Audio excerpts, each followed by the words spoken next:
Alors juste, vu que c'est le thème des processus relationnels, en tout cas, moi, je voudrais faire l'exercice de partager avec vous comment j'arrive. Et je me rends compte que j'ai une légère tension au démarrage de cet atelier. Tension avec une pensée qui me traverse, qui est comment on fait en moins d'une heure pour partager ce thème immense, qui est les processus relationnels. Donc on va voir comment ça va se passer, mais je vois bien que ça génère chez moi de la tension d'arriver à à partager avec vous au mieux. Peut-être tu veux dire quelque chose de ton côté, Florie? Oui, alors un peu de la même manière, moi je sens que j'ai le cœur qui bat un petit peu vite, donc voilà, il y a une petite montée de stress, d'autant plus que faire tu sais, cette question des processus relationnels, on s'est beaucoup posé la question avec Émeric de comment faire ça avec le distanciel. Euh, Mm. et donc, voilà, on va vous proposer une expérimentation. Euh, Et donc, je suis avec ça aussi. C'est comment le faire vivre et le faire vivre aussi, finalement, alors qu'on est euh, derrière un écran. Donc, j'ai à la fois un petit peu de stress et de la curiosité. Bon, on va commencer, si ça te va. Alors, en bon gestaltiste, on va commencer par de l'expérimentation. Et donc, on veut vous proposer une expérimentation. Alors, avant que Florie vous guide plus précisément sur comment on vous propose d'expérimenter, je voudrais vous proposer en 2 minutes, donc rapidement, un petit temps de centration. Euh, Souvent, on dit sur les processus relationnels, pour en être conscient, c'est bien de ralentir.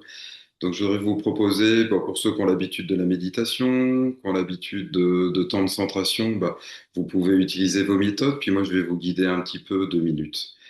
Euh, Bah, pour commencer, si vous voulez, vous pouvez fermer les yeux. L'idée de la centration, c'est de couper avec l'environnement extérieur et puis de revenir sur vous et de recentrer sur à la fois vos pensées, vos sensations. Je vois que vous commencez à fermer les yeux. Peut-être pour commencer, vous pouvez prendre conscience de votre respiration, vous appuyer sur la façon dont vous respirez, peut-être forcer un peu une ou deux belles respirations pour sentir comment l'air rentre par votre nez puis descend jusqu'en bas de votre ventre.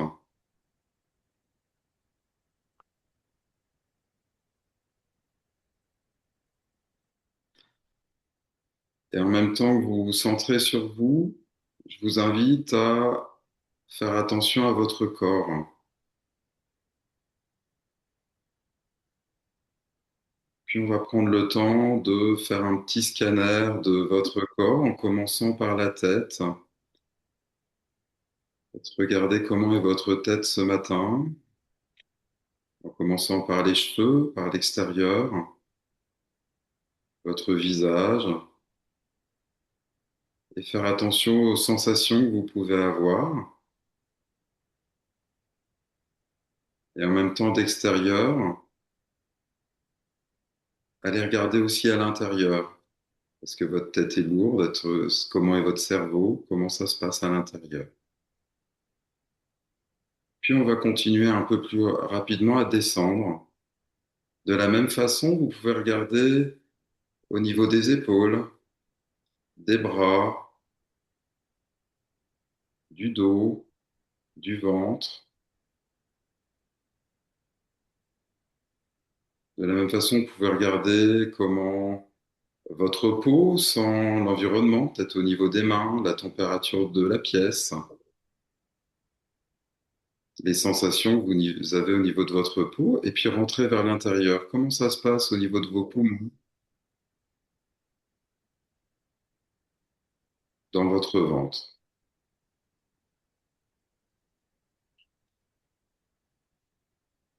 Puis vous continuez sur l'ensemble de votre corps en passant par les hanches, en descendant progressivement vers les jambes jusqu'aux pieds. Je ne vais pas faire un scanner complet comme on peut le faire quand on prend vraiment le temps, tout en vous posant la question des parties de votre corps qui vous appellent.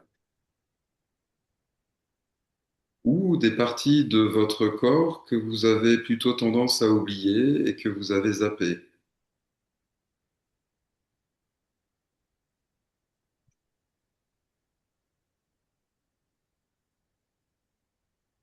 Vous pouvez reprendre contact avec votre respiration, vérifier si vous restiez en contact avec votre respiration.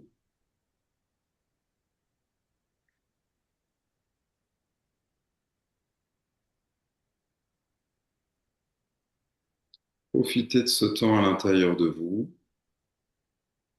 Et puis bon, ça aura été court. Progressivement, vous pouvez revenir en contact avec l'environnement qui est composé de cet écran en face de vous.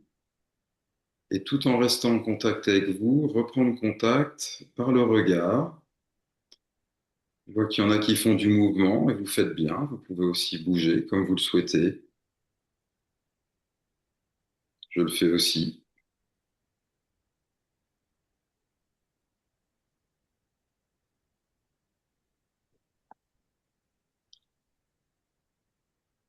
Et vous pouvez vous regarder les uns les autres tout en restant avec vous.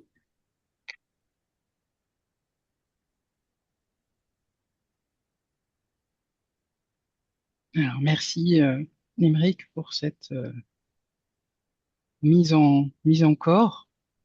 Et donc, maintenant, pour goûter à la processus relationnel, la prise de contact, ce que je vais vous proposer, c'est une expérimentation à partir des salles que je peux créer sur Zoom. Donc, vous allez avoir l'opportunité d'échanger avec une personne pendant 6 minutes. Et en créant ces salles, je vous invite en fait à observer, à choisir comment vous faites pour rentrer dans ces salles. Je ne vais pas vous attribuer en salle, vous allez vous-même choisir de vous positionner dans une salle et de voir si vous positionnez avec quelqu'un, de voir si vous positionnez dans une salle et d'attendre la surprise, quelqu'un d'autre.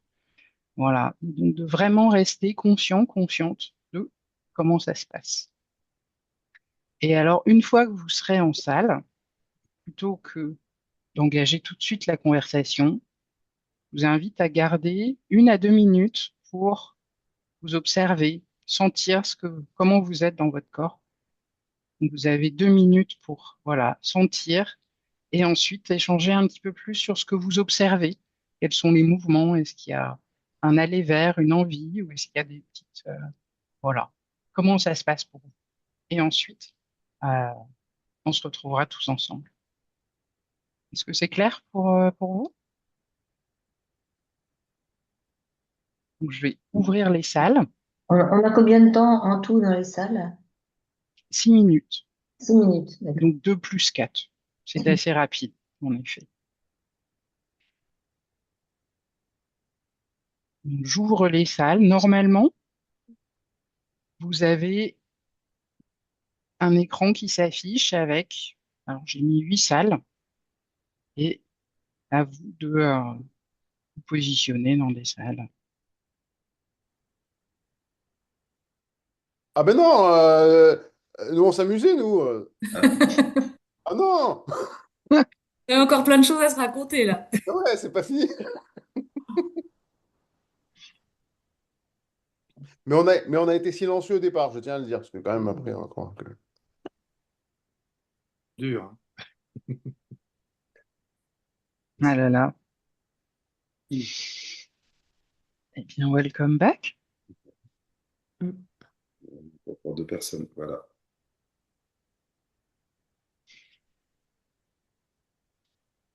Alors, comment c'était pour vous, cette expérimentation? Qu'est-ce que vous avez pu observer? Oui, Franck.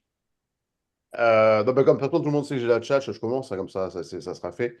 Non, mais pour moi, ça me parle beaucoup de ça, parce que c'est des exercices qu'on fait beaucoup en théâtre, hein. Et en l'occurrence, moi, ce que j'ai ressenti, c'était assez drôle ce que j'ai dit à Caroline, parce que j'étais avec Caroline. Et c'était assez drôle parce que c'est quand il y avait tous les personnes au départ, dans le quadrillage, là où il y a tout le monde, c'est la personne que j'ai remarqué enfin, il y en a d'autres en fait, hein, mais c'est la personne que j'ai remarqué que je ne connaissais pas, que j'avais jamais vue.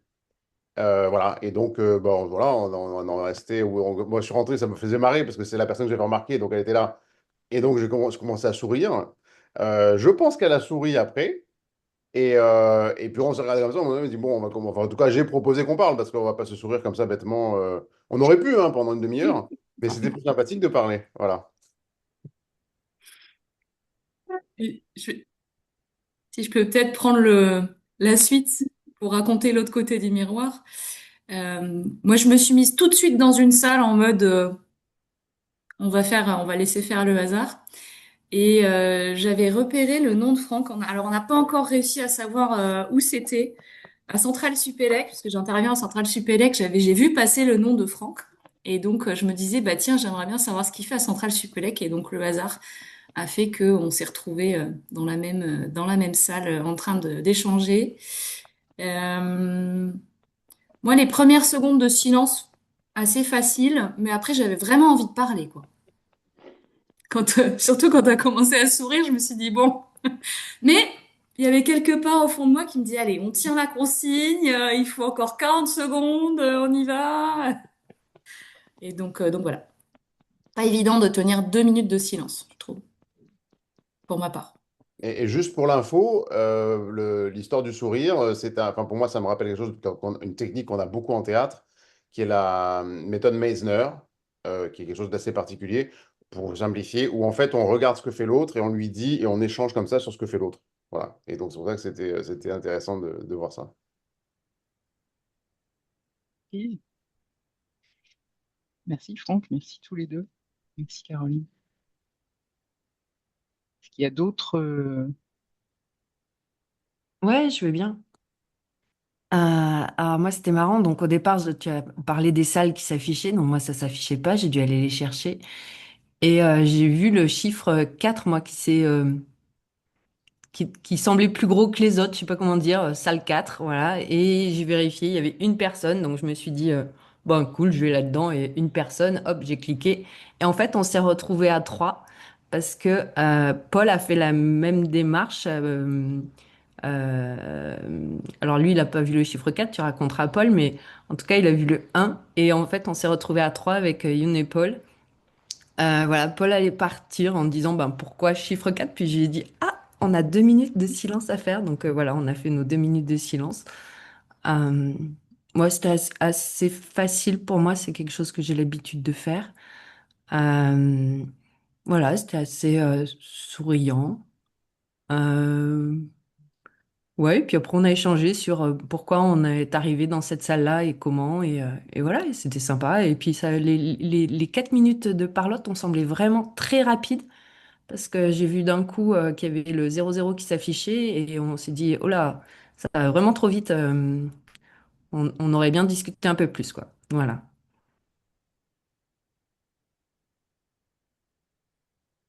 Je peux Merci Valérie. compléter en fait.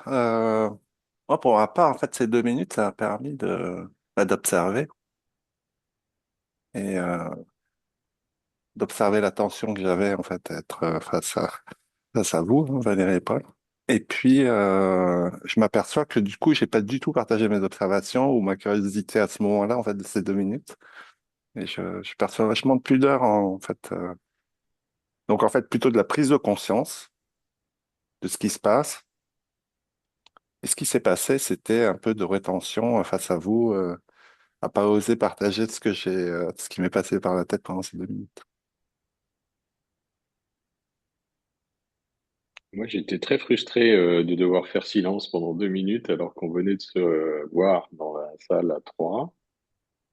Et après, je suis pas sûr qu'il y ait eu 4 minutes dans la foulée. C'est passé tellement vite. J'ai l'impression que c'était plutôt 2 minutes, mais c'est une autre frustration. Et je suis curieux du coup de l'intention de l'exercice après. On va y venir.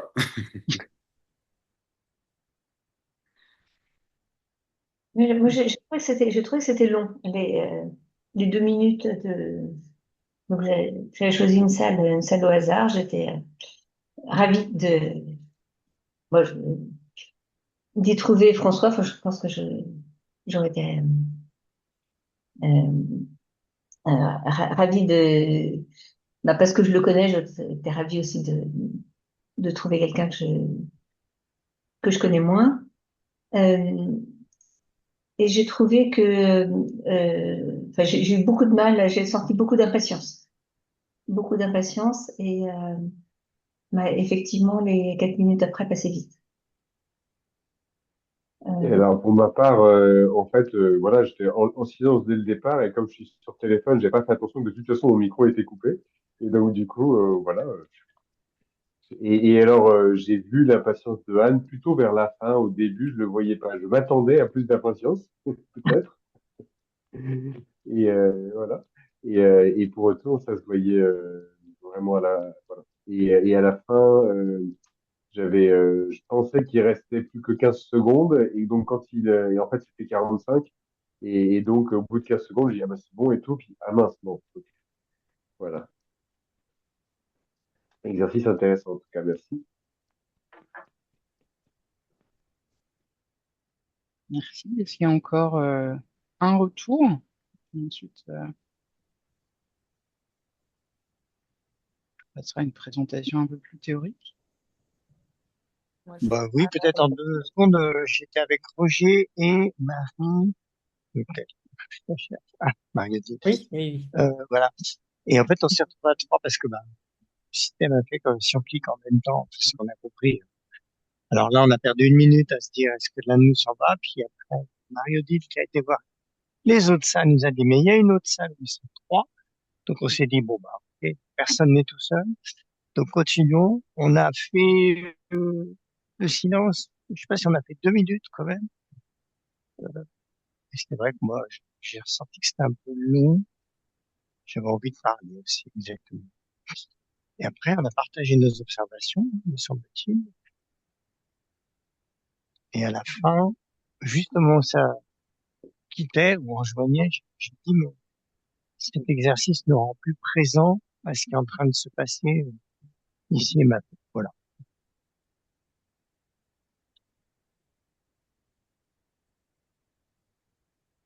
Oui, on va peut-être passer à la suite. Ouais.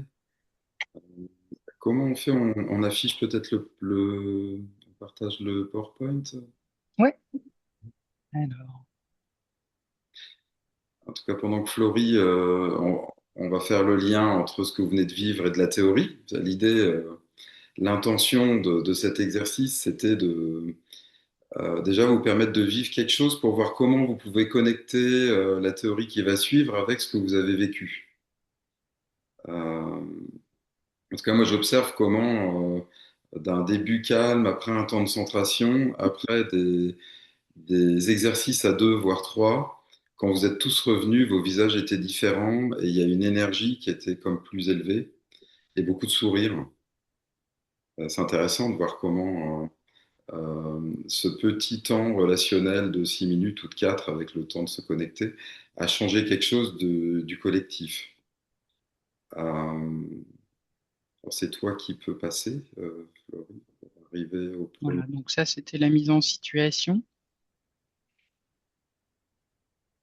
Ok. Alors, donc c'est moi qui vais commencer. L'idée, c'est de poser un cadre. On va s'appuyer pas mal sur ce qu'on on fait en Gestalt, mais je voudrais juste poser ça avant parce que je trouve ça intéressant, avant de rentrer dans le cycle du contact et dans le processus relationnel, juste poser que il y a une partie visible, et il y a une partie invisible. Vous allez pouvoir observer votre processus relationnel. Donc, c'est ce que vous avez vécu pendant 2 minutes de silence. Est-ce que c'est bien? Est-ce que ça pousse de parler? Quelle émotion vous traverse, etc. Et on travaille beaucoup, je pense, en coaching et aussi en gestalt avec ce processus pur. En dessous, il y a deux autres choses on va pas aborder aujourd'hui, qui se voient moins, qui sont l'enjeu relationnel. La raison, c'est j'ai un processus, mais qu'est-ce qu'il y a en dessous? Quel est mon besoin dont j'ai conscience ou bien souvent d'ailleurs pas conscience? Et l'autre point, c'est comment ces processus relationnels se structurent. C'est-à-dire qu'il y a des personnes qui ont tendance à faire souvent la même chose. Et s'ils regardent, ils ont des schémas qui reviennent. Et donc, dans ce qui va suivre, vous allez pouvoir voir peut-être pour vous, dire, ah, ce truc-là, bah, moi, ça vient souvent. Ça ne veut pas dire qu'on ne peut pas tout faire, mais ça veut dire qu'on a une personnalité avec des processus relationnels qui nous collent un peu à la peau. Voilà. Et tout ça, il y a pas mal d'écrits là-dessus qui permettent de théoriser un petit peu. Donc, on va rentrer dans les processus relationnels. Tu peux passer. Ah, je vois pas tout. Je décale.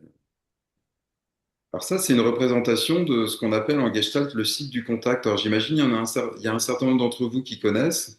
Bon, Floré et moi, bien sûr. Yon, je pense que tu connais. Et il y a peut-être d'autres parmi vous qui connaissent. Alors je vais quand même réexpliquer pour ceux qui connaissent et ceux qui connaissent pas. En Gestalt, on a tendance à théoriser la prise de contact entre deux personnes ou un groupe, hein. Mais on va dire entre deux personnes, c'est plus simple, un peu comme une vague. Alors, vous voyez, sur l'abscisse, vous avez le temps qui avance, et sur l'ordonnée, vous avez l'intensité du contact.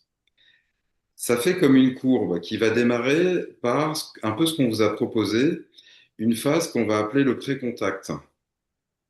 L'idée de ce contact, c'est que le contact, il se passe pas forcément comme ça, mais dans un cas idéal, on pourrait prendre cette courbe de contact comme un idéal à atteindre ou à essayer ou à observer qu'on ne le fait pas, hein. Ce cadre idéal, c'est d'abord du pré-contact, c'est-à-dire on va activer une fonction. Je les ai mis au milieu, trois fonctions essentielles. Alors pour ceux qui font de la psychanalyse, le ça, le je, la fonction personnalité. C'est le ça va être plus les ressentis. Le je, ça va être plus la fonction de comment je choisis et je discrimine mes choix possibles. Et la fonction personnalité, plus la fonction stable de qui je suis, mes valeurs, ce que je fais, pour les résumer très rapidement. Et dans la phase de pré-contact, on va surtout activer la fonction ça, c'est-à-dire on va surtout s'appuyer sur ses ressentis. En général, ce qu'on appelle, alors Florie vous fera un schéma plus tard, la frontière avec votre environnement va être assez peu épaisse. C'est-à-dire qu'on va sentir tout plein de choses. Et c'est pour ça que c'est intéressant et qu'on vous a amené dans l'expérience à prendre 2 minutes de centration. Et on vous a amené dans l'expérience à avoir 2 minutes de silence. Parce que c'est 2 minutes qui permettent de voir comment vos ressentis émergent et comment vous négociez avec. L'étape suivante, ça va être la prise de contact. La prise de contact, c'est comment je m'oriente et je choisis. Donc ça commence par ce que je vois et ce que je ne vois pas. Donc au moment du choix, on vous a proposé de choisir une salle pour voir comment vous alliez faire. Alors on vous a peu guidé, vous auriez pu aussi discuter entre vous, dire bah, toi j'aimerais bien être avec toi, ou vous pouviez choisir une salle comme vous l'avez fait. Donc c'est intéressant d'observer comment votre processus de choix. Visiblement, dans votre façon de choisir, vous avez vite vu la façon de cliquer sur les salles. Mais il y avait d'autres choix possibles. Discuter, par exemple. S'observer, négocier. Donc, dans la prise de contact, ben, il y a des choses qu'on voit qu'on ne voit pas. Puis après, dans ce qu'on voit, parce que ce qu'on ne voit pas, on ne le voit pas. Et dans ce qu'on voit, eh bien, il y a des choses qu'on va identifier à soi et des choses qu'on va identifier pas à soi. C'est-à-dire qu'il y a des choses, on va se dire, ben, ça me convient. Ça, j'en ai envie maintenant. Et puis on va progressivement aller dans un contact vers ce qui nous plaît, ce qui nous fait envie. Alors le plus simple, c'est de résumer, j'ai faim, je vais aller vers un sandwich, mais en termes relationnels, c'est plus complexe. Puis arrive la troisième phase, qui est la phase de plein contact. Normalement, si tout s'est bien passé, eh ben, on a ressenti, on a choisi, on notre âme et conscience, et on est au contact avec quelque chose quelqu'un qui nous convient. Et puis là, on peut créer un nous et lâcher prise et profiter pleinement du contact. C'est pour ça que la courbe est tout en haut. Puis un contact se passe, puis un moment arrive le moment de se séparer. Et c'est là qu'on arrive dans le post-contact, où c'est le temps de se séparer et de voir ce qu'on va intégrer de notre expérience. D'où l'intérêt dans tout notre métier d'accompagnement de faire attention au démarrage lent et de faire attention à l'assimilation en fin de séance pour pouvoir dire, par exemple, dans un coaching, bah, voir ce que nos clients gardent de leur séance, c'est-à-dire leur permettre d'assimiler l'expérience avec nous et pas tout seul. Donc ça reste une expérience relationnelle. C'est ce post-contact qui va nourrir ce qu'on appelle en Gestalt la fonction personnalité, c'est-à-dire la base de ce dont vous allez vous souvenir en termes de valeurs, en termes d'expérience passée.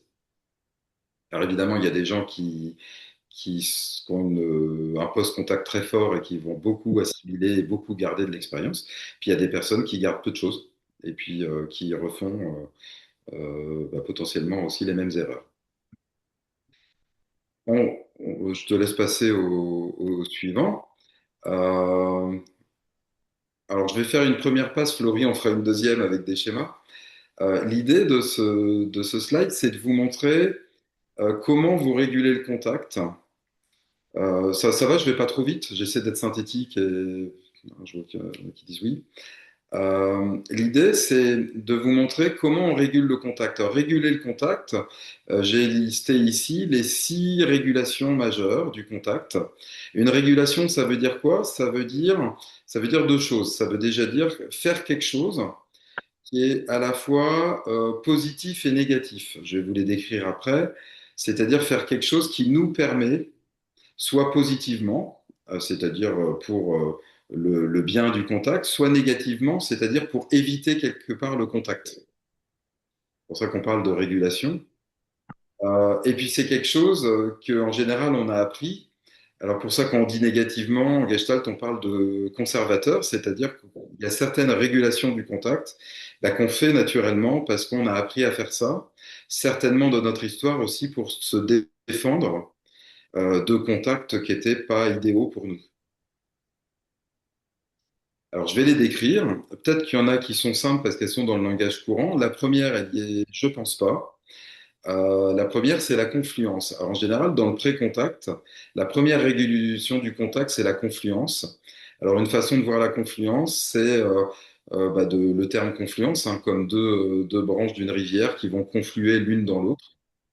La confluence, c'est un nous immédiat, c'est-à-dire quand on est en confluence, euh, souvent, bah, on est avec quelqu'un, on parle et on dit nous, mais on ne sait plus trop qui des deux. Donc, c'est-à-dire le point positif de la confluence, quand c'est dans le plat contact tout en haut, c'est que c'est une confluence très créatrice, très saine, c'est-à-dire on est en nous, on l'a choisi. Quand ça démarre au début, on dit que c'est plutôt une confluence conservatrice, c'est-à-dire qu'on fait un nous avant même de savoir qui on est soi. Donc c'est pratique puisque ça permet d'éviter le contact, c'est-à-dire on se colle à l'autre et on se modélise sur l'autre immédiatement. Et il y a un nous immédiat qui fait qu'il n'y a plus de moi. Donc ça évite de se différencier. Je passe à la suivante, sinon ça va être long. Cette présentation, on pourrait y passer beaucoup de temps, puis Florie va y revenir avec un schéma.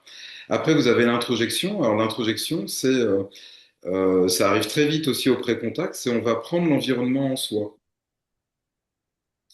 Un bon exemple, c'est quelqu'un va commencer à dire quelque chose et puis on va tout de suite prendre. On va dire ça, c'est moi. Donc on, bon, je passe vite là-dessus. Je pense que ton schéma Follory sera plus Mm. parlant. C'est dur à expliquer. Peut-être tu l'expliqueras avec le schéma. C'est moins dans le langage courant, l'introjection. Après, plus facile, les 2 suivantes, il y a la rétroflexion. Alors la rétroflexion, en plus, les ingénieurs centraliens, ils font souvent ça. Il y en a pas mal qui le font, en tout cas. La rétroflexion, le plus simple à dire, c'est quand on se retient, c'est-à-dire conscient ou inconscient, donc on va se retenir. Donc déjà, dans vos commentaires, certains d'entre vous ont pu dire, ben voilà, je me suis retenu, j'ai pas dit. Alors parfois on se retient parce on passe pas à l'acte, on va pas dire, on va pas faire, donc on rétréfléchit. On va pas mettre dans l'environnement par nos gestes ou nos paroles. Puis parfois on se retient encore plus intérieurement, c'est-à-dire qu'on retient notre émotion. Donc on va même ne pas sentir ce que ça nous fait émotionnellement et on va retenir l'impact que l'environnement, donc les gens qu'on croise, ont sur nous. C'est un niveau encore plus profond. Je vais assez vite, on pourrait, ne serait-ce que sur la confluence et l'introjection, il y a un bouquin de 200 pages sur chacun des termes, qui traite que du terme. Ensuite, vous avez la projection. La projection, c'est beaucoup dans le langage courant, parce que si on dit projeter, c'est imaginer que. Donc j'imagine que tu penses ça. Donc ça, c'est une forme de projection. Mais plus classiquement, projeter, c'est mettre une partie de soi dans l'environnement. Donc on peut aussi projeter ses émotions. Donc un exemple flagrant, c'est j'ai peur, donc je projette mes peurs. Donc, j'imagine que l'environnement est menaçant et l'environnement me fait peur. Mais je vais même imaginer que c'est pas moi qui ai peur, c'est l'environnement qui est menacé. Donc là, c'est plus profond comme niveau, c'est moins imaginaire. Cinquième façon de réguler, alors qui apparaît dans la prise de contact plus tard, c'est la déflexion. Donc la déflexion, c'est l'environnement arrive vers moi et puis on imagine un parapluie. Je ne prends pas. Alors un exemple que j'aime bien, c'est la déflexion des compliments. Je dis que j'aime beaucoup être avec toi et l'autre, il n'entend pas. C'est une façon de ne pas prendre souvent, on défléchit souvent le bon aussi. Et puis la sixième, qui est qui a un mix de projection, enfin de rétroflexion et de déflexion, c'est l'égotisme. Donc là, vous pouvez imaginer un rideau qu'on a baissé et puis on coupe avec l'environnement. Donc c'est souvent le dernier qui arrive. C'est une très bonne façon d'éviter le plein contact. Donc on reste dans sa bulle. Je simplifie. Bien sûr, toutes ces régulations, elles peuvent être saines, hein, et puis elles peuvent aussi être très conservatrices et éviter que cette boucle, elle monte trop haut et éviter un contact plus direct, plus franc et plus sincère. Je te laisse passer une deuxième couche, Florie. Oui, alors si tu prends la suite en Gestalt, on va modéliser finalement l'organisme, donc soi, moi, la personne, avec son environnement. L'environnement qui peut être composé à la fois de différentes personnes et de notre environnement physique, émotionnel. Et donc, si je reprends ces différents mécanismes de régulation qui se produisent à la frontière contact, ce qui est très intéressant en Gestalt, c'est que voilà, il y a ce qui se reproduit finalement entre moi, organisme et mon environnement peut se modéliser à la fois donc avec ces schémas, mais qu'on va aussi beaucoup travailler, par exemple, au contact physique. Donc, comment ça se passe si, voilà, si je rentre en contact physiquement avec la personne, comment ça peut reproduire certains de ces mécanismes qui sont, donc pour une personne qui vient nous voir en thérapie ou en coaching, des mécanismes en général conservateurs, des choses qui ont été intégrées au fur et à mesure de l'apprentissage de la personne. Et tout l'objectif de la thérapie ou du coaching, ça va être de rendre ces mécanismes plus conscients, donc de les rendre moins conservateurs et plus créateurs, mieux ajustés pour pouvoir les choisir en fait. C'est pour ça qu'on appelle ça des mécanismes de régulation qui peuvent être conservateurs quand ils sont non conscients et créateurs quand ils sont ajustés à une situation qui présente effectivement un danger ou pas, de pouvoir choisir de faire du nouveau. Donc le premier qu'Émeric a mentionné, c'est celui de la confluence, qui peut être associé aussi avec le mécanisme de dissociation. Tous les mécanismes de dissociation, dépersonnalisation, etc., dont on parle comment dire, en psychothérapie du trauma. C'est-à-dire que je ne sens pas ce qui se passe. Je ne sens pas ce qui se passe avec mon environnement et du coup, pour que ça se passe relativement bien, je me colle à mon environnement et voilà, je fais ce que me dit mon environnement sans même sentir ce qui se passe. Le deuxième mécanisme dont on a parlé, c'est celui de l'introjection. Vous voyez cette flèche qui vient de l'environnement vers l'organisme. Je vais avaler tout rond ce que me dit mon environnement. Typiquement, nos années de formation, école, collège, lycée, études, on va introjecter beaucoup d'informations, on va introjecter aussi beaucoup de règles sociales, style, faut dire bonjour, faut serrer la main ou faire la bise. Voilà, c'est le il faut qui vient de l'environnement et qui est introjecté. Et donc, plus tard, on peut réaliser qu'on n'est pas obligé de faire ce que nous dit notre environnement. La rétroflexion, donc on a cette flèche, c'est moi j'ai envie d'eux, donc j'ai ça, voilà, une émergence corporelle, émotionnelle pour aller en contact.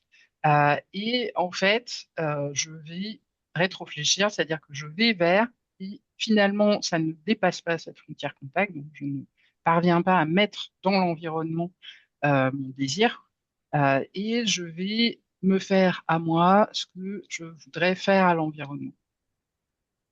Donc, par exemple, si je suis en colère contre l'environnement, plutôt que d'adresser cette colère dans l'environnement, en fait, je vais être en colère contre moi-même parce que, enfin, voilà, parce que j'arrive pas à passer cette frontière. La projection, donc ça vient toujours de moi, mon organisme, et je projette ce qui se passe, comme tu disais très bien, Émeric, je ressens quelque chose et je vais le projeter sur l'environnement, mais c'est un petit peu je projette un calque, je projette une image sur mon environnement qui, du coup, si moi je ressens de la colère ou de la peur, eh ben, je vais projeter sur l'environnement et je vais dire, mais en fait, non, c'est de la faute de l'environnement qui fait que je me sens en colère ou que j'ai peur. Et c'est l'environnement qui est mauvais, entre guillemets. La déflexion, on est un peu entre la rétroflexion et la projection, c'est-à-dire que je vais vers l'environnement, mais ça dévie. Ou alors, il y a les deux d'ailleurs, ça va dans les deux sens. Ça peut être aussi l'environnement qui vient vers moi. Donc effectivement, je reçois un compliment, mais je le prends pas. Donc il va être dévié. Souvent, la déflexion, on peut la repérer avec l'humour, mais un humour un petit peu cynique, quelque chose qui dit si quelqu'un vient me dire ah bah t'as super bien bossé sur ce dossier, et puis moi je vais dire ah mais tu sais non non c'est normal quoi. Ou voilà. Donc c'est l'humour enfin un humour qui est pas tout à fait ajusté. Ça peut être un signe de déflexion. Et enfin, l'égotisme, c'est l'environnement n'existe pas. Je ne suis pas en capacité de prendre ce qui se passe dans l'environnement, ou bien j'ai une frontière contact qui est très très épaisse et je vais énormément filtrer ce qui vient de l'environnement. C'est-à-dire que c'est comme s'il y avait deux gardes postés à l'entrée.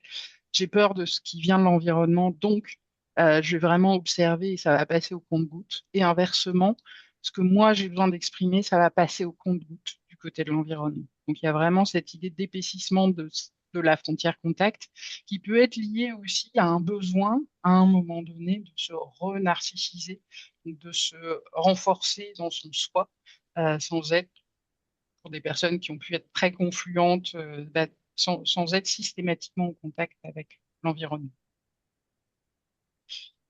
Voilà, donc pour une image peut-être un petit peu plus visuelle des mécanismes entre organisme et environnement, des mécanismes de régulation à la frontière contact.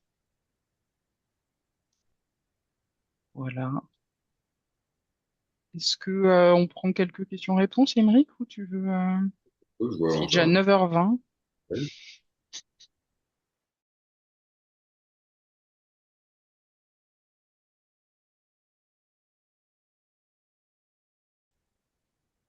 J'ai une question. Quand dans un échange, on se met en position méta, alors même indépendamment du rôle du coach, ça, ça arrive qu'on on s'observe faire. Dans ce cas-là, on est dans quel mécanisme? Alors moi, j'ai envie de répondre, ça dépend, parce que j'ai pas mal de clients à qui je conseille la position méta dans leur réunion de famille. Mais il y a deux types de position méta pour moi. Il y a la position méta où tu es quand même connecté à ce que tu ressens et tu es en conscience. Puis il y a des gens qui peuvent être en position méta, en fait, c'est une forme de rétroflexion. C'est-à-dire que dans le méta, ils coupent. Donc j'ai envie de répondre, ça dépend. D'accord. Oui, c'est ça, parce qu'il y a des gens, le méta, c'est une façon d'être dans l'égotisme aussi. Quand ils sont en méta, ils sont plus au contact, en fait. Et puis il y en a, ils sont en méta, c'est une source de conscience qui est incroyable. Parce qu'ils sentent tout, ils observent tout. Oui, c'est plutôt ça que je pensais, c'est d'être en fait les deux à la fois à la fois dans l'échange et dans l'observation. En disant, C'est super. D'arriver à faire ça, c'est chouette. Hein. ok, Ça répond merci. à la question. Laurie, ça va?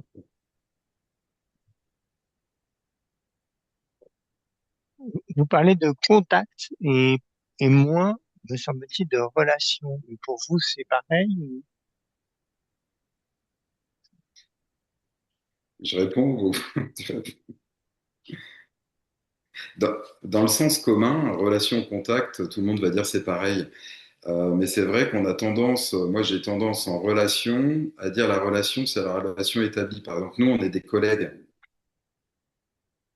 en termes de forme relationnelle, on n'est pas des amis. Donc c'est vrai que ça simplifie de dire quel est le statut relationnel. On est collègues, on est amis, on est amants, ça c'est notre forme de relation. Alors c'est vrai que j'ai tendance, moi, à utiliser le mot relation pour plutôt la relation établie et sa structure, et utiliser le contact pour le processus. Mais bon, dans le sens commun, on a parlé de processus relationnel quand même, pour simplifier. moi, je pourrais dire que la relation qui se développe, c'est une suite de contacts, de points de contact réussis. Donc, une relation. Baisse ton micro, Florian, on t'entend pas bien. Oui, on t'entend pas. Ouais, On t'entend pas. c'est mieux comme ça. Oui, c'est mieux. Merci. Oui, je disais, pour moi, la relation, enfin, comme on l'aborde aussi en Gestalt, c'est une suite de contacts réussis. C'est-à-dire une relation qui se développe, ça va être finalement un continuum de contacts qui va développer le lien entre deux personnes. D'accord. Le contact serait à un moment donné, une rencontre, un échange. La relation serait plus euh, transversale, enfin, plus étalée dans le temps. Un peu, c'est ça. L'un serait Ouais, plus ponctuel. C'est un moment de d'accord. Rencontre et l'autre, c'est ouais, que l'état de entre lui et moi. On se connaît, on est collègues, on est amis, on est amoureux. D'accord. Ok. ouais. Et finalement, la suite de contacts, le fait de répéter des contacts et d'intégrer, c'est cette étape dans le cycle du contact d'intégration liée à la fonction personnalité va développer la relation.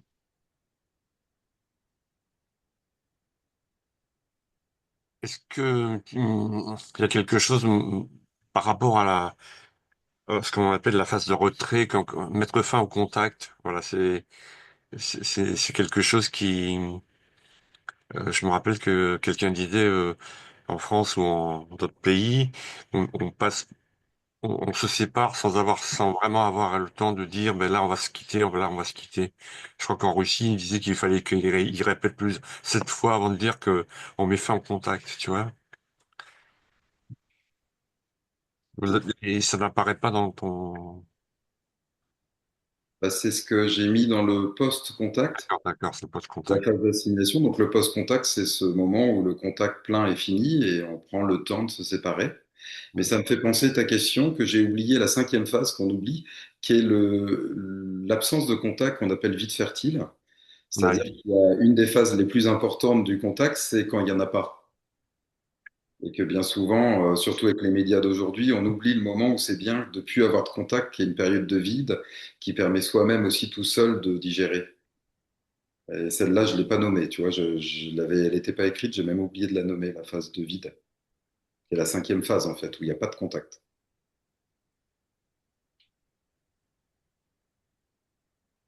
Ouais, je vais juste rebondir rapidement sur la remarque de Roger qui me fait penser à quelque chose de flagrant. Et là, c'est intéressant parce qu'on met un terme quelque part dessus. C'est euh, aux États-Unis, ils aiment bien cadrer les choses. C'est-à-dire, on se voit pour aller jouer au tennis, on se voit pour un meeting. Même, vous le savez certainement, quand on démarre entre guillemets, enfin, quand il y a une possibilité de relation amoureuse, oulala, on est sur une date ou on n'est pas sur une date. Justement, ils donnent des noms aux choses, alors je dis pas qu'en France on les donne pas, mais c'est peut-être plus souple. Donc on annonce et on annonce et on clôture moins peut-être. Enfin, ça me fait penser à ça en tout cas ce que tu as dit, Ouais, c'est Roger. ce que je voulais dire, oui, Franck, oui. Ouais, donc le fait d'identifier ou d'étiqueter en quelque part la relation, c'est-à-dire ça c'est une relation, un date qui peut mener vers une relation amoureuse, ça c'est un échange professionnel, et, c'est vrai qu'en France on a moins ça. Culturellement, la Gestalt bouge, enfin ce qui est fait en Gestalt est aussi très influencé par les cultures de chaque pays. Je vois qu'il est 9h28. Est-ce que Comment? En fait, on voulait vous partager aussi deux exemples de coaching de là où la Gestalt nous permet d'identifier quelque chose dans les coachings qu'on a fait, Émeric et moi. Donc, je Est-ce qu'on a propose le temps qu'on... pour 2 minutes pour chaque cas ou pas? Pauline, Paul, c'est vous qui... Ah, vous avez le temps que vous voulez jusqu'à 10 heures. The Ouais, floor is yours. je pensais que vous aviez besoin d'une demi-heure après? Bah, en fait, il n'y a pas vraiment de grande actualité à annoncer, donc moi Ouais, donc on peut prendre un j'ai petit peu. l'impression que l'écoute est au D'accord. sommet, donc j'ai pas envie de vous accélérer, ni de vous ralentir, ni de vous couper, au contraire. Bon, ben, on Le pourra peut-être contact me semble bien établi. Super. Bah, peut-être qu'on va rentrer dans la suite de ce qu'on voulait faire, alors super. On voulait partager avec vous des cas pour aussi, euh, en tout cas, moi je vois de nos échanges, c'est intéressant de voir comment vous pouvez faire le lien entre ce que vous avez vécu au début et puis ce cadre théorique, ou même ce que vous vivez, hein. Après, je trouve ça tellement riche et complexe tout ça. Moi, plus je l'étudie, plus je me pose des questions. Il y a un bouquin sur la confluence, à la fin, on se demande ce que c'est que la confluence, hein. Voilà. Bah oui, parce que c'est bien de s'interroger et puis on n'a pas la réponse à tout là-dedans. Euh, mais je trouve intéressant de revenir en coaching parce que bah moi régulièrement, je suis interpellé aussi en coaching avec des personnes qui me racontent leur vie personnelle ou qui me parlent de leurs différents espaces privés ou autres. Et je fais toujours attention dans ces processus de contact et de ce qu'on fait en Gestalt de toujours revenir à du professionnel et à l'application professionnelle de tout cela. Donc, je vous propose de commencer avec un premier cas à partager avec vous. Bon, je rigole parce qu'on a tous les deux choisi le même prénom, Chloé. Donc, parce qu'on choisit des faux prénoms, évidemment, pour partager un cas. Alors, je voulais vous partager le cas de Marie, bien sûr, elle s'appelle pas Marie. Alors, j'avais mis un titre sur le PowerPoint, c'était Marie, une cadre supérieure très performante et très sûre d'elle, trois petits points, en apparence. Alors, je vous lis le cas. C'est juste pour voir comment j'applique ça au coaching avec un cas parmi d'autres, parce qu'il y a tellement de possibilités. Marie est membre d'un comité de direction. De nature anxieuse, elle ne fait pas facilement confiance aux gens. En même temps, elle est appréciée de ses collaborateurs jusqu'au quatrième niveau hiérarchique de son organisation. Elle travaille avec moi car la confiance existe de longue date entre nous et apprécie cette relation exceptionnelle pour elle, qui lui permet de partager ses ressentis. Elle ne partage que très rarement ses ressentis, jamais dans la vie pro et rarement dans la vie perso. Régulièrement, les relations avec ses pairs du comité de direction et ses hiérarchiques sont compliquées, car elle ne fait jamais vraiment confiance. Elle a très peur de ne pas être au niveau, malgré des résultats toujours très bons, et anticipe les manœuvres ou mauvaises intentions des autres directeurs. Tout cela est partagé avec moi en séance, mais ne se voit pas, et je serais surpris que qui que ce soit dans l'entreprise puisse entrevoir ce qu'elle vit réellement. À votre avis, quelle est la régulation du contact majeur ou les régulations du contact majeur de Marie par rapport aux six qu'on a cités? Il y a quelqu'un qui veut se tenter ou je continue? Projection. Qui a dit quoi? Rétroflexion, Rétroflexion, c'est qui a parlé? Je vois pas. c'est Roger. Roger, rétroflexion, t'as gagné. Effectivement, alors la première, c'est la rétroflexion, c'est-à-dire qu'elle contient ses ressentis. Et même elle n'a pas vraiment conscience qu'elle est angoissée et qu'elle a peur. Et c'est dans les séances qu'elle ose le dire et qu'elle prend plus conscience qu'en fait, elle a une angoisse terrible en elle et elle a énormément de peur.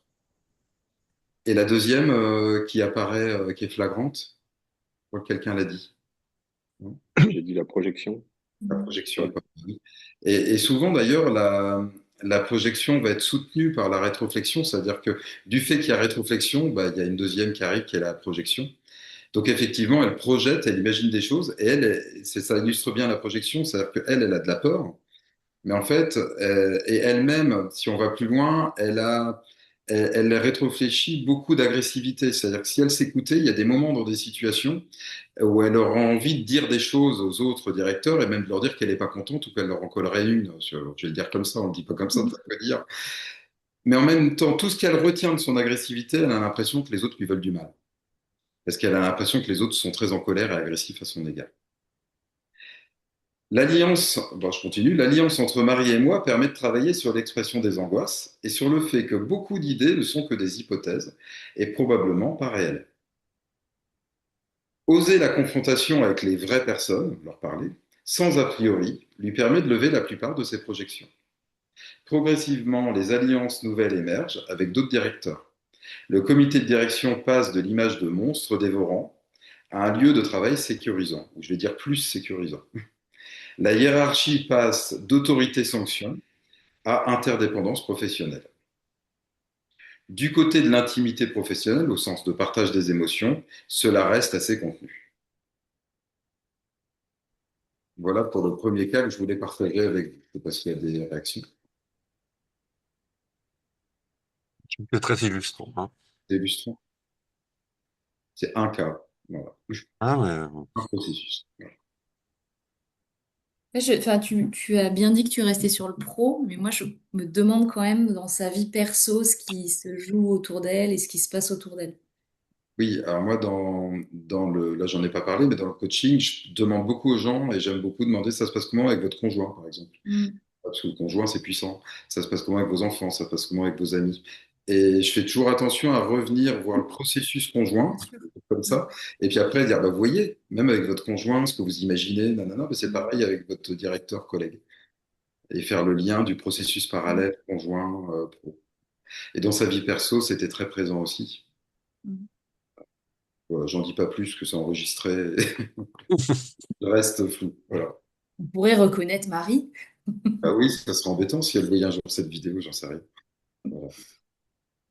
Mais bon. Merci. Donc, si vous voulez, moi, je veux bien vous partager un cas de coaching aussi avec une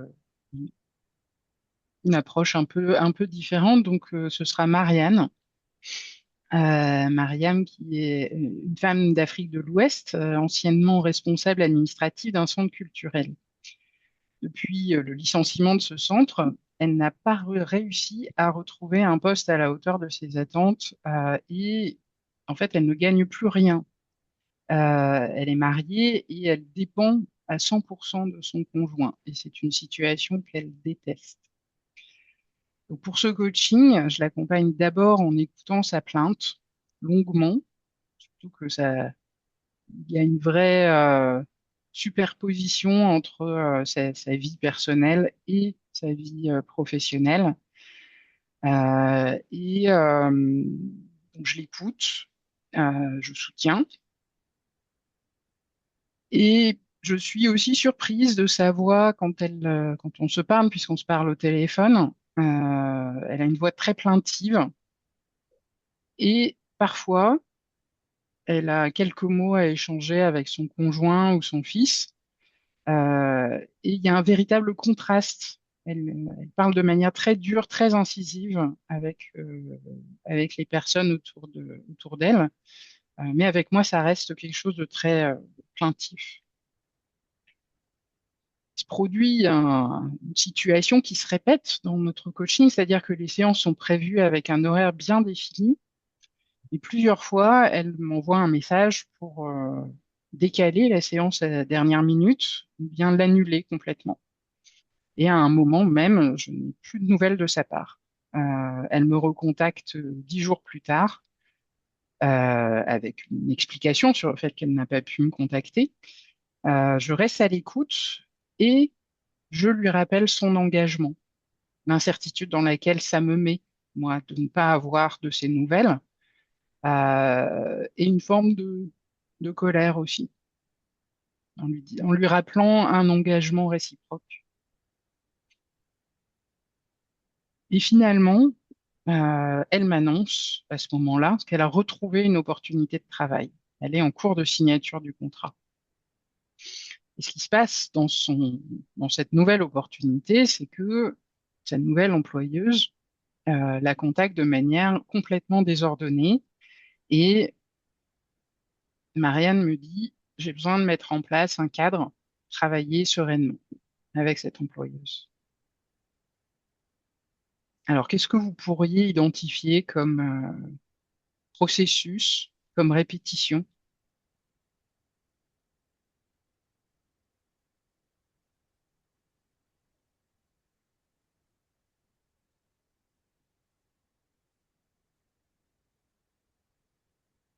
Y aurait-il de l'égotisme à couper la relation? Et à contrario de la confluence, se laisser envahir? Hmm. Effectivement, on pourrait être entre confluence et égotisme, c'est-à-dire que soit on est très en confluence avec beaucoup d'écoute, beaucoup de soutien et peu de différenciation, et à un moment donné, il y a coupure. Et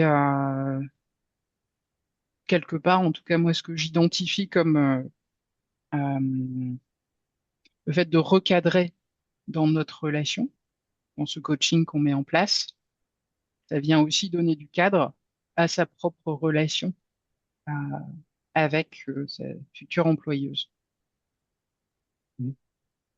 Est-ce qu'il n'y a pas un brin d'introjection aussi où elle va répéter le comportement de son employeuse avec toi? Où ça devient un peu désordonné, où ça devient un peu...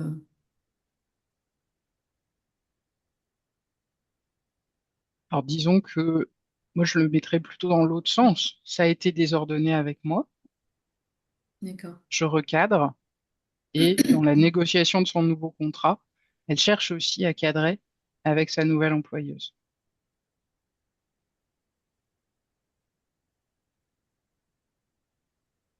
Ce qui est du nouveau pour elle.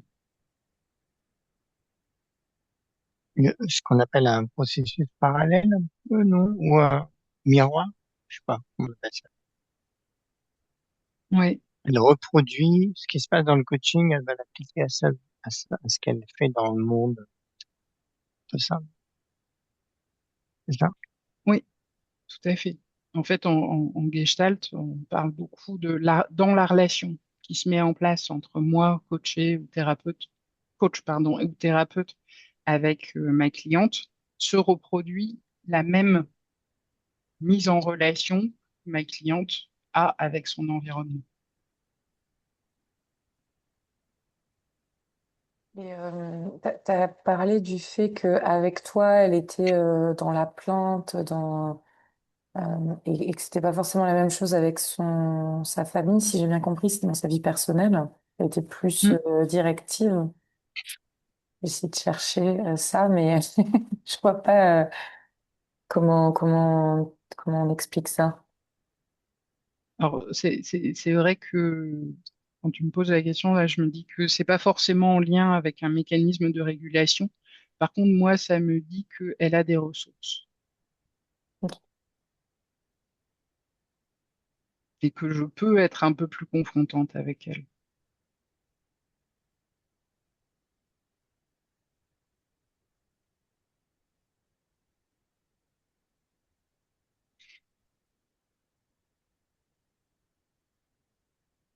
Oui, oui, ça fait un Voilà reflet sur aussi. ce Ça cas. fait un Ouais. reflet également. Oui, c'est le mot que je cherchais, reflet. En Mm. systémie, on parle de reflet systémique, mais je révise un peu. Florie, sur ce que Pauline vient de dire, c'est pas de la déflexion, le fait d'être très agressive avec son mari ou son fils, hein, ou d'avoir des réactions assez violentes ou assez dures, très en opposition avec celle qu'elle développe au plan professionnel.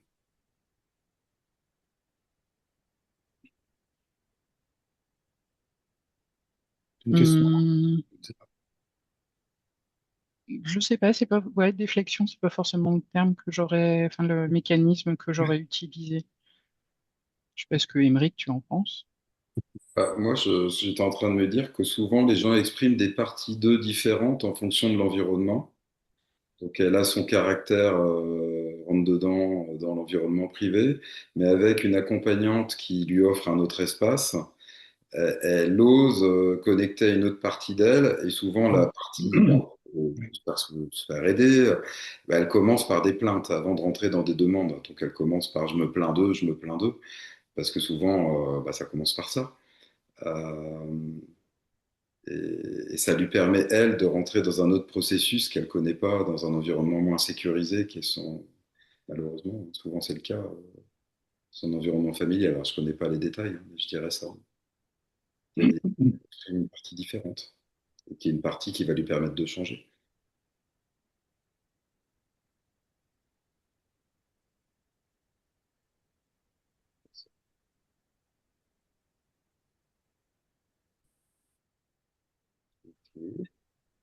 Euh, je vois qu'on a le temps. Je me disais, est-ce que, alors j'innove, hein, tu me dis, Floris, si j'avais d'autres cas. Donc, est-ce que vous voulez un cas de plus? Parce que je trouvais ça intéressant de différencier avec un cas totalement différent, Ah oui, si, oui, oui. si ça vous tente.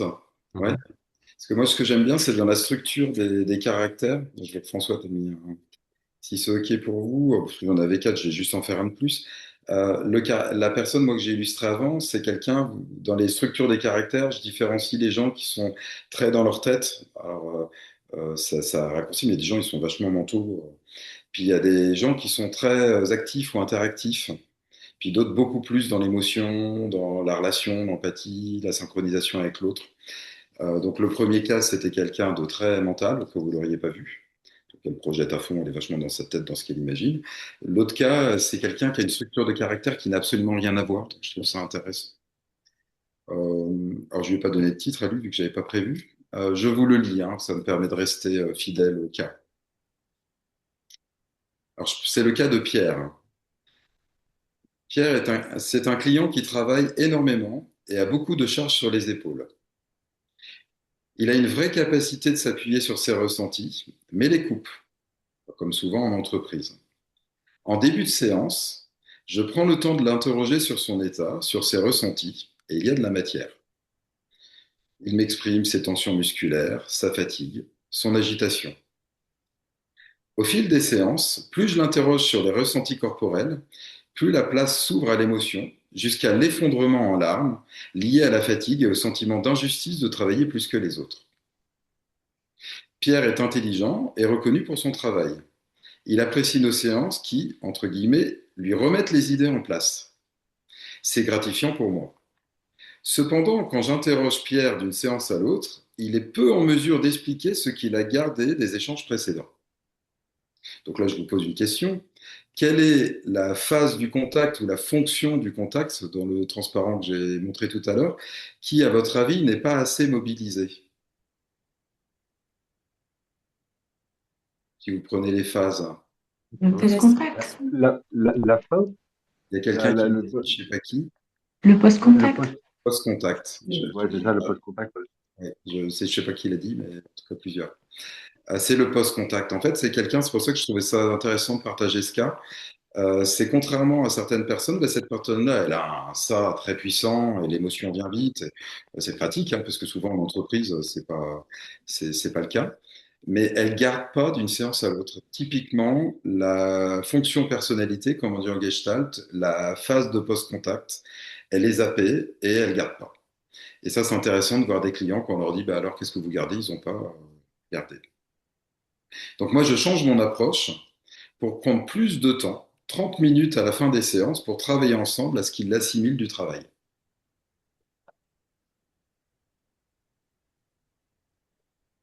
Alors, bon, je vais passer à la question, je vais aller vite. Je vais vous demander qu'est-ce que ça donne en termes de fonction jeu, ce que fait Pierre.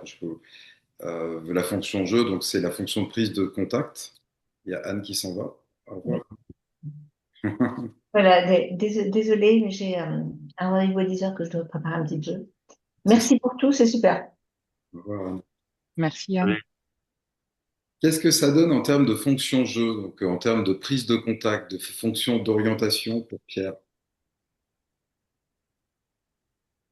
Ah, ça, vous ne savez pas forcément répondre. En fait, la fonction jeu, nos choix, s'appuie à la fois sur nos ressentis et à la fois sur la partie stable de nous.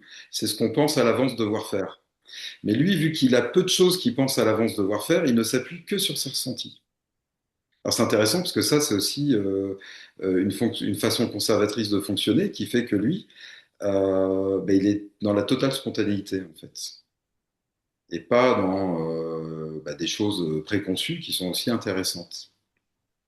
Donc je continue. Un jour, Pierre regarde un SMS pendant la séance. Il est très agacé.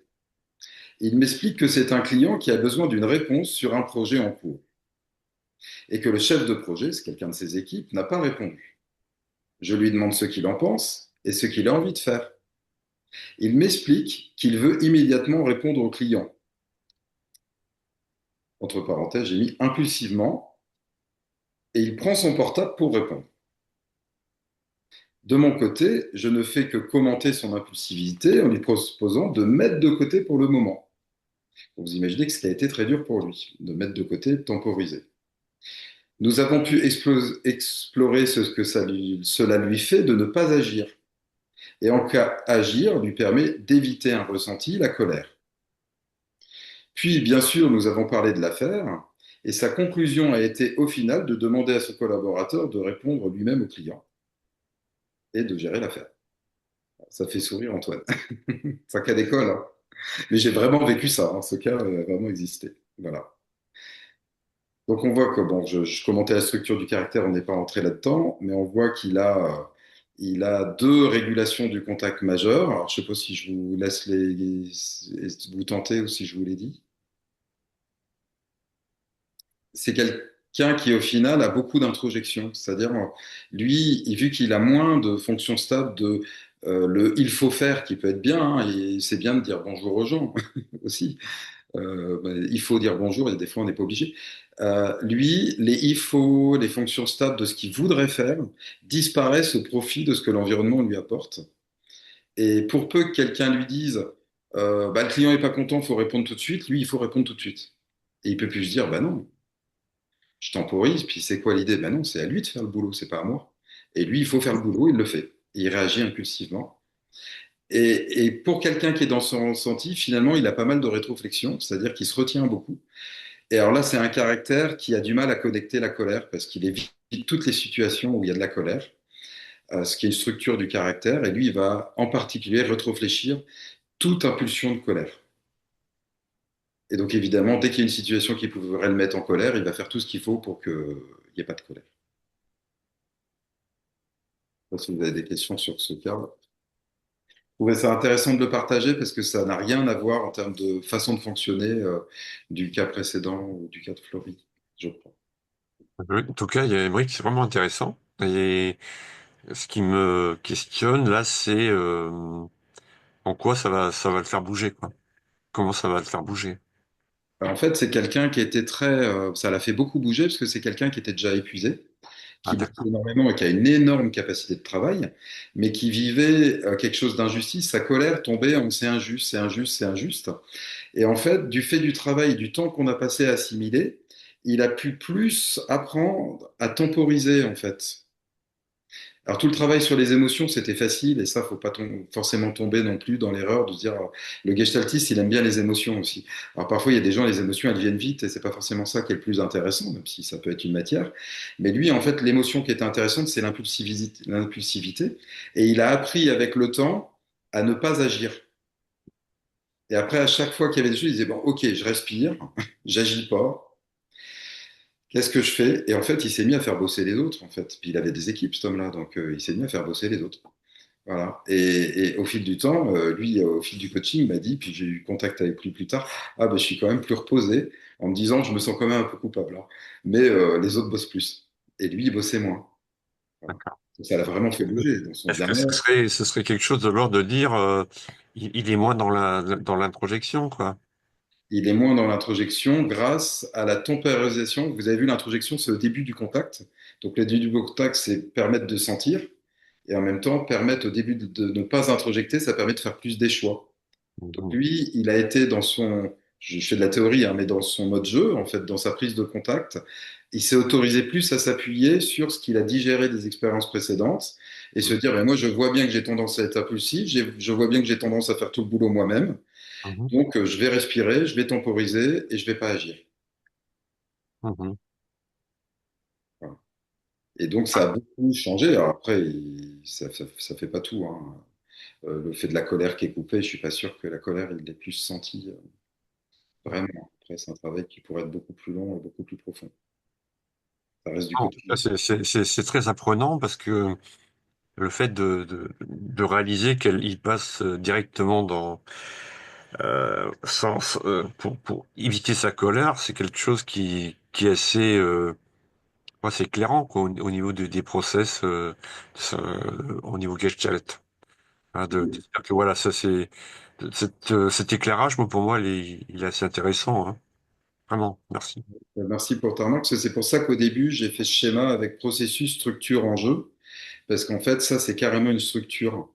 C'est-à-dire qu'il y a une structure de personnalité dont ce qu'on appelle la compulsion d'évitement, c'est-à-dire que le truc qu'on évite, c'est toute situation qui pourrait te mettre en colère. Et ça, c'est un schéma. Et alors, faut pas mettre trop les gens en boîte non plus, mais une fois que tu identifies le schéma, ça peut être un axe de travail vraiment intéressant et un éclairage sur le pourquoi impulsion et pourquoi agir. dans cette situation. À prendre avec des pincettes, évidemment, mais je trouve les structures, c'est vraiment intéressant parce que ça, c'est un schéma de base. Il existe, on connaît vite. T'es un peu intéressé parce que j'ai quelqu'un en Alors, coaching. je vois que Paul a levé la main et qu'on arrive vers la fin de notre temps ensemble. Donc, je me Oui, permets absolument. de passer la main. Ça marche. Roger, termine ce que tu voulais dire, mais après, effectivement, je voulais alerter sur l'attention sans projection, sur la Ah peur non, de mais bon, perte de j'avais juste contrôle du temps. j'avais un cas Après, on va personnel. aller au Voilà, j'avais un cas post-contact. personnel de quelqu'un qui est beaucoup dans l'action et je me demandais si c'était pas, ça pouvait s'expliquer par par ce qu'avait expliqué Emeric. Mais bon, je referme la parenthèse, hein. Intéressant. Merci Roger, en tout cas. Bah, peut-être que nous, Merci. on peut clôturer. C'est OK, hein, pour regarder les quelques minutes pour vous. Euh, Si c'est OK, Émeric et Florie, Ça mais va? prenez le temps d'atterrir tranquillement, hein. On va doucement glisser vers le post-contact. En tout cas, merci beaucoup pour ces questions et cette participation très active sur à la fois euh, ce que c'est que la Gestalt, en tout cas le cycle de contact, et puis et ces questionnements autour de nos cas de coaching. Et on s'était dit qu'on pourrait partager nos processus, Florie. Je sais pas si tu veux le faire. Moi, Oui, je vais c'est le vrai. faire. C'est une façon d'assimiler intéressante. Vous voyez, par exemple, moi, je suis en train là d'assimiler notre expérience et je suis en train de le faire corporellement. C'est-à-dire, j'étais en train d'écouter comment mon corps réagit à ce qu'on vient de vivre ensemble. Et je me rends compte que, en fait, j'ai été fortement mobilisé. C'est-à-dire que je sens tout mon corps comme si j'avais fait du sport, en fait. Et que c'est en train de retomber. Et ça me fait connecter avec ce que je connais de moi, d'être très passionné, en fait. Et je me suis rendu compte que j'ai voulu rajouter un cas et que tout ça me passionne et m'anime, mais même corporellement, ça monte en énergie. Et je suis en train de voir comment le fait de sentir descendre, ah oui, j'étais très animé intérieurement. Merci beaucoup à vous deux. C'était palpable. Vous avez transmis quelque chose de votre passion pour ce métier ou ces métiers complémentaires entre le coaching et la thérapie gestaltiste. J'ai envie de vous poser quand même une question. Comment vous résumez la thérapie gestalt? Si on pitch ça, qu'est-ce qu'on en dirait d'utile et de percutant?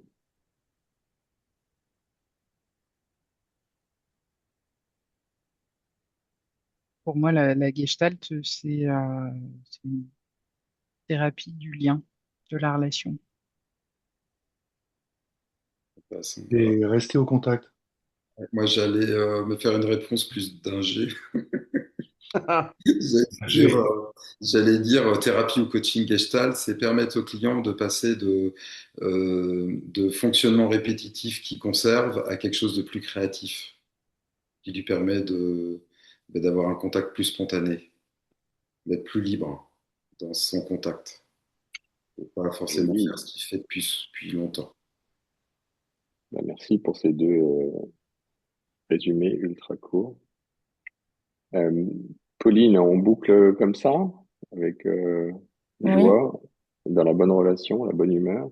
merci en tout cas pour l'atelier. C'était vraiment passionnant, je crois. On a envie d'en découvrir plus. Je peux d'ores et déjà aussi annoncer la prochaine date de plénière qui est le 10 juillet à 8h30 avec Paul et Céline. Paul, tu veux Oui, annoncer le thème? oui, on ira chez Jung en Suisse, à Carl Gustav Jung. On travaillera, si vous en êtes d'accord, enfin, pour celles et ceux qui voudront ou pourront être présentes, sur les ombres. Qu'est-ce que c'est qu'une ombre dans l'approche de Carl Gustav Jung, dans son schéma de personnalité à lui, et comment réconcilier ça, ce qui peut être un sous-jacent de certaines stratégies relationnelles d'ailleurs. On verra les ponts à faire ensemble. Et on sera en co-animation avec Céline, en effet. Donc, même heure, 8h30 le 10 juillet. On Vous envoyez confirmera ça par mail et par ouais, WhatsApp. l'invitation. C'est pas Dans sûr. l'équipe cœur, on s'est mis un défi d'être aussi nombreux que possible dans ces réunions plénières. Et bien sûr, c'est d'abord une question de Excuse-moi, Paul, le quel- 10 juillet, c'est la semaine prochaine, non? 10 juillet. on est encore en juin, Antoine. Juillet, Pardon? dans On est un mois. encore en Pardon, juin là. non, ok, autant pour moi. 10 juin. Mais tu nous accélères, c'est sympa. Paul, est-ce que ça sera enregistré? Parce que là, je pourrais pas y être parce que Alors oui, si tout le monde est d'accord pour que ce soit enregistré, ça le sera à nouveau, j'imagine. parce que Jung, c'est la part d'ombre et tout ça, c'est vraiment chouette. C'est chouette aussi. Voilà. En post-contact, je vous propose de mettre juste un petit mot dans le chat pour se dire au revoir quand même et ne pas être trop soudain dans cet au revoir sous votre contrôle, Émeric et Florie, bien sûr. En tout cas, un grand merci à vous deux. Et puis, si vous avez le bon bouquin, La Gestalt pour les nuls, moi, je serais très preneur de lire quelque chose en complément de ce que vous nous avez partagé ce matin. On pourra peut-être partager quelques recos de livres très, très accessibles. Sur le WhatsApp, du coup? Ouais, par le WhatsApp, par exemple.